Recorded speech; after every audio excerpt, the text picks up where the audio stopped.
Hey everyone, welcome to Being Classy. My name is Jessica, and in this video, I want to show you how to add multiple accounts to your Apple Calendar on your iPhone. You might think you do this within the calendar application, but to add outside accounts, you do need to go into settings. So let's navigate to our settings icon here. For quick access, search for calendar.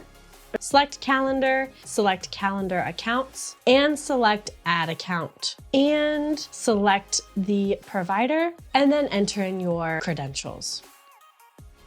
Depending on your provider, you might have to accept access to your calendar. I am going to select accept at the bottom, and now I have another calendar logged in here. You'll notice when I add this account, it also asks if I'd like to connect it to my mail, contacts, reminders, and notes application. Choose what's best for you. Select save. Now that account has been added. So if I go into my calendar application, let me show you how to add an event under this specific account. Select the plus sign. Add a title. Scroll down to calendar. Make sure you select the correct account.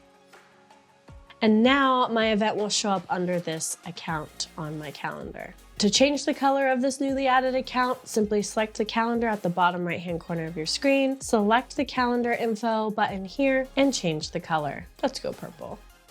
Select the checkbox, and now all of my newly added external account events will be in purple. I hope this video helped you, and I hope to see you in the next video.